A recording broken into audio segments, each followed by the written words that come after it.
Right, well, here we are, back again after an extended break from the YouTube. I've been really busy and focusing on several other things for the past several weeks.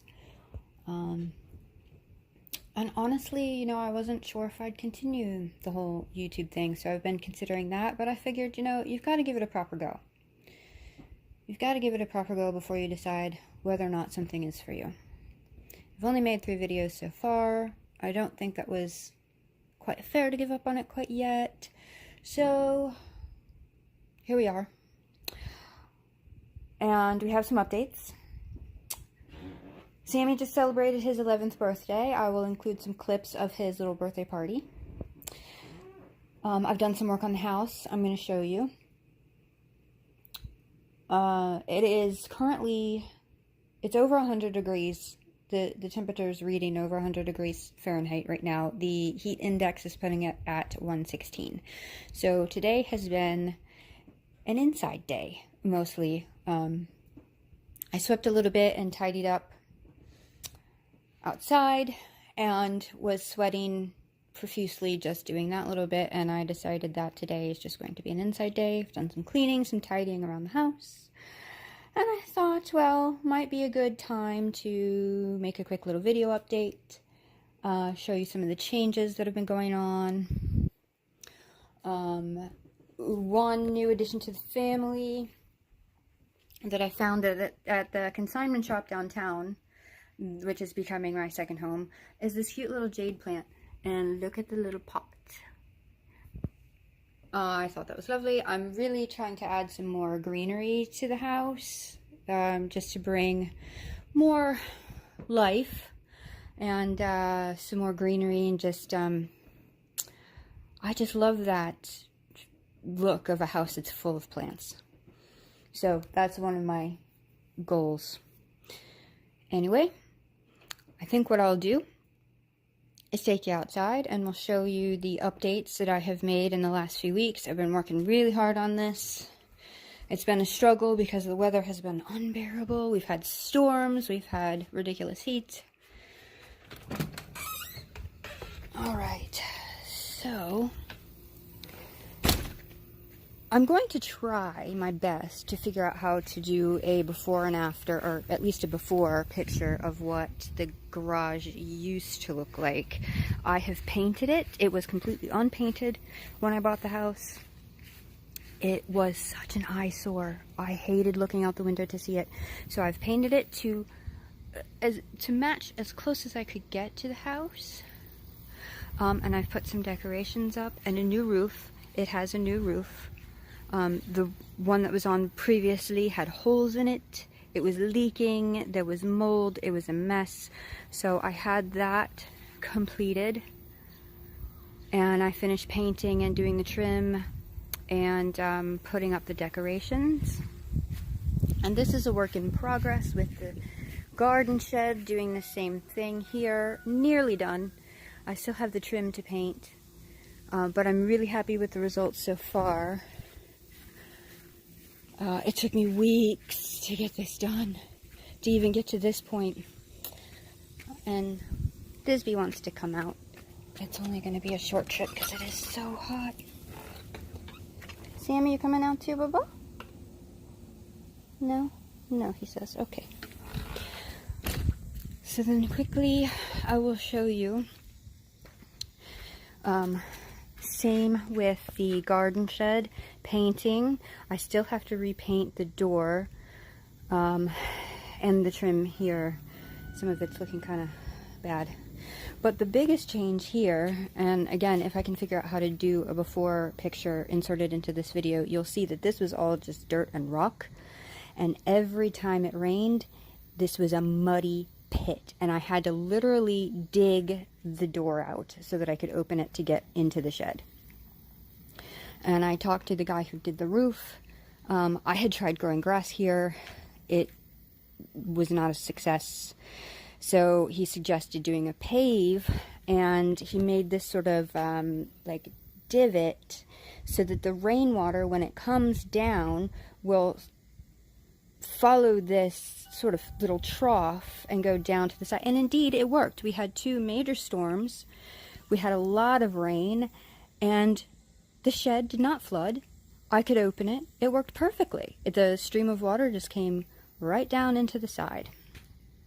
So this is looking nice. I've got it decorated. Once I get the trim done, I'm going to rehang my wind chimes there, so they're a little higher and further away from the side of the shed. But I'm happy with that. That's looking nice.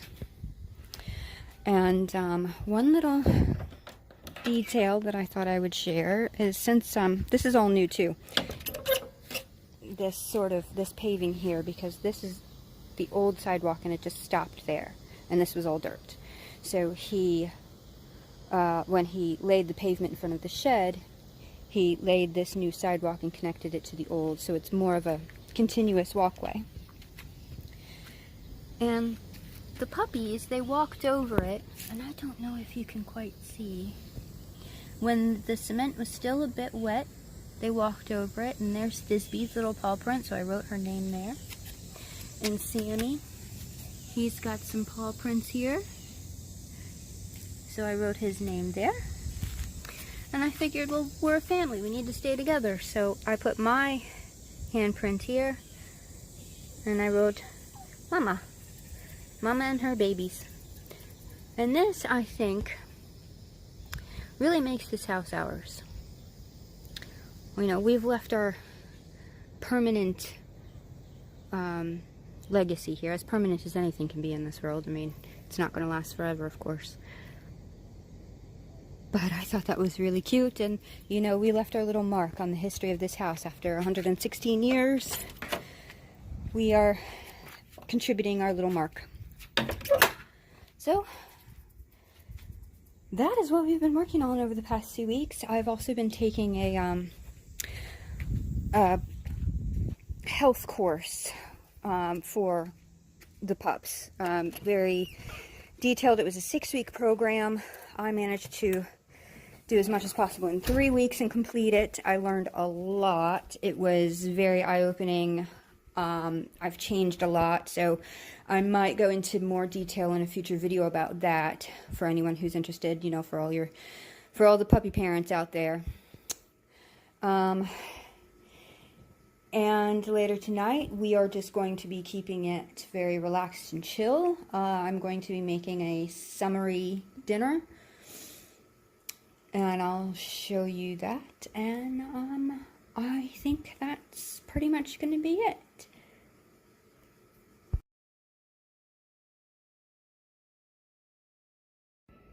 You ready for dessert? Do a dessert? Yeah. Doing a dance? Okay, here we go.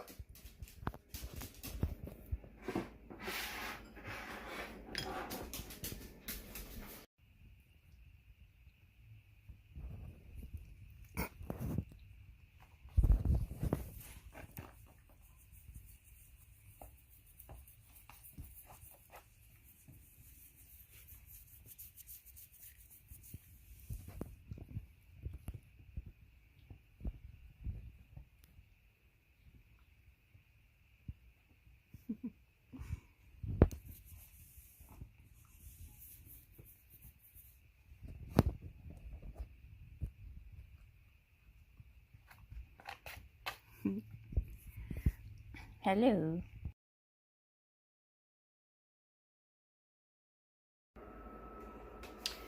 So to go with tonight's lemon-inspired dinner, it's very, very hot. I want something cold to drink. So I am making ginger lemon decaf green tea. I actually bought this by mistake. I do give my puppies decaf green tea with their meals several times a week. It's very good for them. But I was not able to find a really high quality decaf green tea. And I did some research, and Numi and Traditional Medicinals are 2 brands that kept coming up as very high quality, not testing for microplastics or anything like that.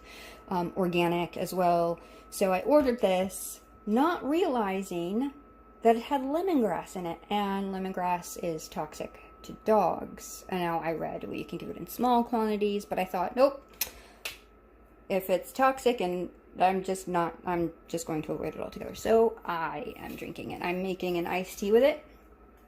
And I've put 6 bags in here.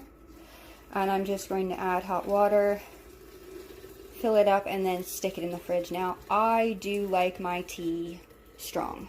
Regardless of blend or flavoring, I like a strong, bold flavor tea. Now, the ginger lemon in here is a delicate flavor. It's very nice. I actually really like this tea, so I think even though I bought it on accident, I will probably continue to purchase it. Especially, it's, you know, such a good thing to have iced in the summertime. So I'm going to do another pot of hot water. My teapot is very tiny, so I need to do 2. And then I'll just pop that in the fridge. It's about 2 o'clock right now. So by the time I have dinner, that will be nice and well chilled, and then I'll just pour it over ice, and as the ice melts, it will dilute it a little bit, but because I like my tea stronger and bolder, I'm not going to dilute it with water. I'm just going to let the ice do its job. So here's a little idea for you. If you're like me, and you love teas, and you have several different types, and you want them somewhere convenient, but you don't want to clutter up your space with a lot of little boxes. What I've done is I found these glass jars with bamboo tops. I actually found these at Target many years ago, so I don't know if they're still available. Probably not, but I'm sure you could find something similar. And I just cut out the front of the tea boxes and displayed them like this. And they're just on the countertop. Very easy reach. And they look really nice. So that's one little trick that you could do to have your teas at hand without that sort of cluttered look of all these boxes everywhere. I've got my little water fountain on. Isn't that precious? And I really like the sound of trickling water. It's very calming to me. But one thing I did want to mention, and part of why I've not been on YouTube for a while, and was considering whether or not I wanted to continue with the channel, was because there's a lot of pressure on quote-unquote content creators to get things exactly right, to have this really highly polished look, to be almost professional in a way with videos, to crank out content incessantly. And I am just going to add a little disclaimer here. That is not my style. It's just not. I've toyed with the idea of, you know, making them more polished and glossy. But one of the things that I like about the more raw videos that I see on YouTube is that there's a human behind that camera, and sometimes in front of the camera, but there's a human involved. And humans are flawed. We're made that way. It is not attainable, realistic, or even desirable to reach a state of perfection in anything that you do. I've realized this. I'm living more in that direction. And part of me sort of rebelled against the whole idea that, well, your videos need to look a certain way. They need to be about a certain topic. They need to be this, be that. I mean, this is my platform.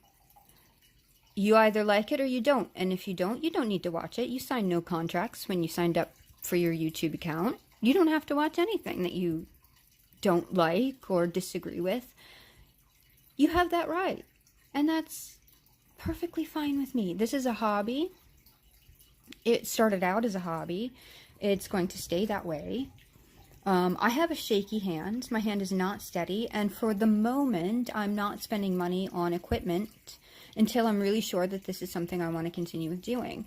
So, you know, if you're looking for that high gloss magazine style YouTube video, you're not going to find it here. So I'm just going to put that there, just leave that there. If you're okay with the rawness and the humanity of my videos, then welcome aboard. And I had to do a lot of thinking about whether or not I wanted to continue, because of that sort of pressure and that expectation that things need to be a certain way, and that I was failing if I didn't meet a certain standard. And I just thought, you know, that's just not me. And I'm not going to force anything anymore in my life. I'm tired. I've been on this planet for several decades. I'm tired of trying to meet certain expectations. The ones that are placed on me externally. So it is what it is, you know. I have an old phone. I have a shaky hand. And if you can get over that and maybe look more into the content and the things that I'm sharing, and maybe ways that I can inspire you in your housekeeping or gardening or home maintenance or pet care or any of that, then that's a bonus. And, you know, the other part about it, I really did give a great deal of consideration, was the whole attention economy. Like, do I want to be a part of that sort of cult of personality, that whole, you know, look at me, I'm the most important thing, this is the way that I live, and you should do that too. And everything that I'm doing has this sort of high gloss of perfection. Do I really want to be a part of that? And of course, you know, YouTube is owned by Google, and does that guy need more money? I mean, all of that. And then I thought, you know what? You're taking it too seriously.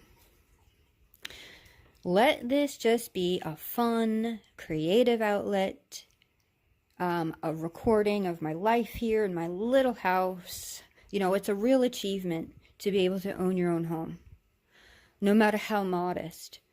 And it's a real achievement to make updates to that home and to put your own fingerprints in it. You know, one of the things that I really love about these sort of raw, not only the raw videos I see on YouTube, but the craftsmanship in things like woodwork and pottery. And you actually do see the hand of the creator. And that's what I love about homemade, home-based things. You know, they're not made by machines. You see the flaws, if you could even call them that. And that's what makes them special. That's what makes them unique and precious. And that's where I'm coming from. All right. Tirade over. Moving on to something else. Currently, I am reading 2 books. This is the first. And don't be misled by this name here. This is not the author of the book. This is the author, Elizabeth von Arnim. This is called Elizabeth and Her German Garden, and this is the sequel, The Solitary Summer. These are written in sort of a diary style, where she is just keeping record of moving to a new home and planting gardens, or really revamping the gardens that were existing. The home that she moved into is hundreds of years old, and just how much she delights in being outside among the plants and the flowers. And the reason that I particularly love these 2 books, not only her style of writing, and I'm going to read you a few of my favorite parts, but she talks a lot about how meaningful it is to not only enjoy nature, but to be in nature on your own. And she really, despite having a husband who she refers to as the man of wrath, which I find hilarious, and 3 young children, she really thrives in solitude, and she talks quite a bit about that in her writing. Her writing is very beautiful. I don't know exactly when these were written. I believe early 1900s. So it is very different style of writing than anything you're going to get that's modern. And I'm just going to read you a few bits from just some that I've picked out to kind of give you a taste of her writing style. The first part of that time of blessedness was the most perfect, for I had not a thought of anything but the peace and beauty all round me. Then he appeared suddenly, who has a right to appear when and how he will, and rebuked me for never having written, and when I told him that I had been literally too happy to think of writing, he seemed to take it as a reflection on himself that I could be happy alone. I took him round the garden, along the new paths I had made, and showed him the acacia and lilac glories, and he said that it was the purest selfishness to enjoy myself when neither he nor the offspring were with me, and that the lilacs wanted thoroughly pruning. I tried to appease him by offering him the whole of my salad and toast supper, which stood ready at the foot of the little veranda steps when he came back. But nothing appeased that man of wrath, and he said he would go straight back to the neglected family. So he went.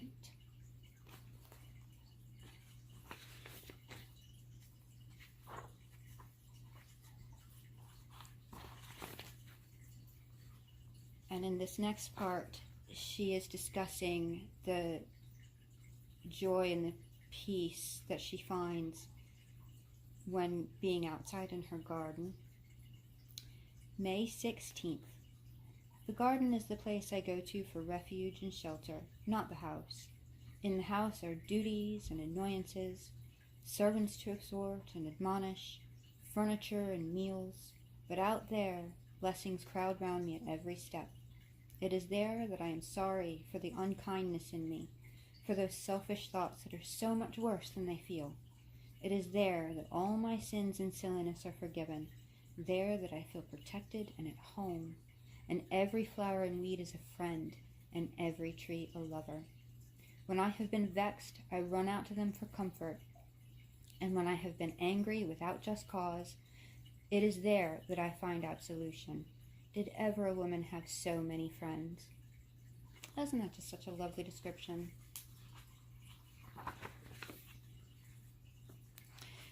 In this next entry, she's talking more about her love of solitude and the inconvenience of people who call. June 3rd. This is such an out-of-the-way corner of the world that it requires quite unusual energy to get here at all, and I am thus delivered from casual callers, while on the other hand, people I love, or people who love me, which is much the same thing, are not likely to be deterred from coming by the roundabout train journey and the long drive at the end. Not the least of my many blessings is that we have only one neighbor. If you have to have neighbors at all, it is at least a mercy that there should be only one. For with people dropping in at all hours and wanting to talk to you, how are you to get on with your life, I should like to know, and read your books, and dream your dreams to your satisfaction? Besides, there is always the certainty that either you or the dropper-in will say something that would have been better left unsaid, and I have a holy horror of gossip and mischief-making. She has a very entertaining way of describing things. And here's another excerpt where she's talking about her love of solitude and how people can invade. Sometimes callers from a distance invade my solitude, and it is on these occasions that I realize how absolutely alone each individual is, and how far away from his neighbor. And while they talk, generally about babies, past, present, and to come, I fall to wondering at the vast and impassable distance that separate one's soul from the soul of the person sitting in the next chair. So there's a little bit of more in-depth, insightful writing that you will find peppered throughout this book.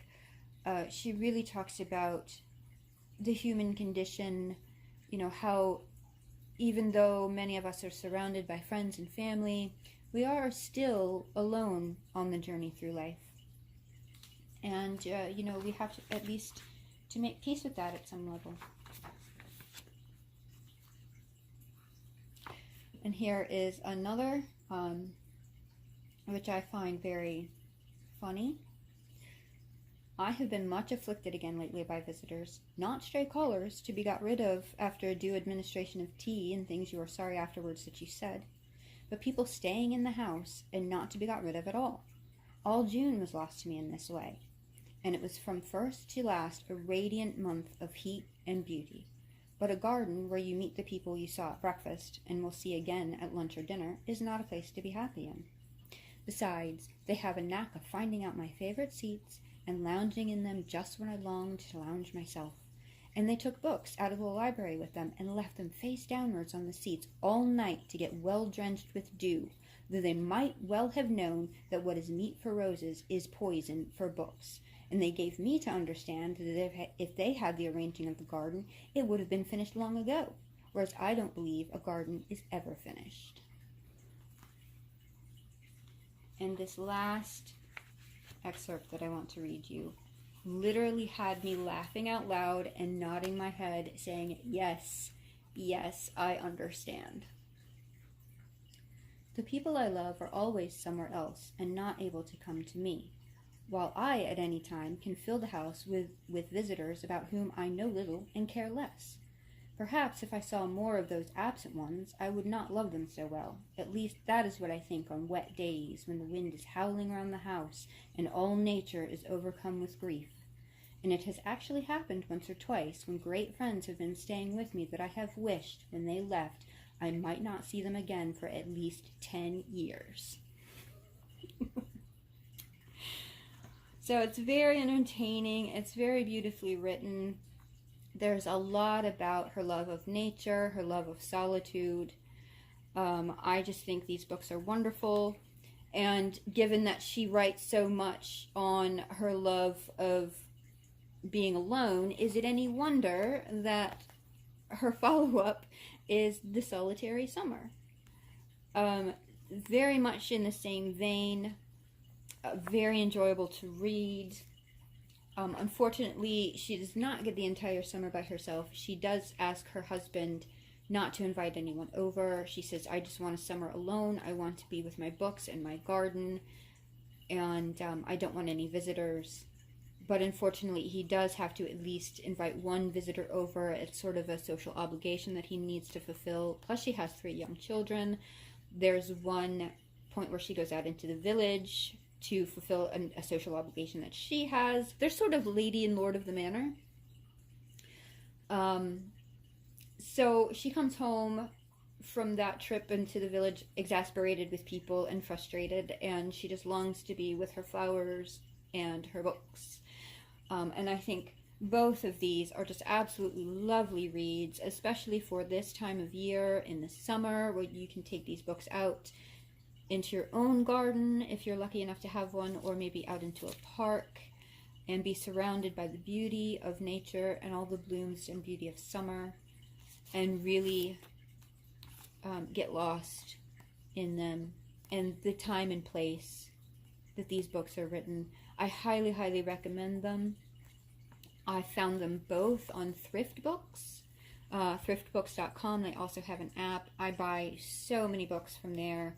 I get really good books, good quality books, secondhand for very little. I mean, I think these were probably $4 each. And their customer service is excellent. If you ever have to return something for whatever reason, I very highly recommend them. And I really hope that you will give these books a read.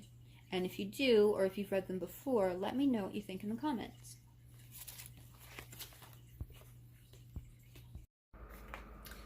Getting ready to make dinner, and since it is so very hot outside, I thought I would keep it light. And I have recently started shopping at Misfits Market. It's very difficult where I live to get certified organic fruit and veg, and I really like to make sure that what I give my puppies is certified organic. And you do with Misfits Market, you have to reach a certain minimum before they will ship. So this was one of the little things that I threw into the cart to meet the minimum. It's something I don't typically buy, but it looked really good. Goat cheese and lemon with arugula ravioli.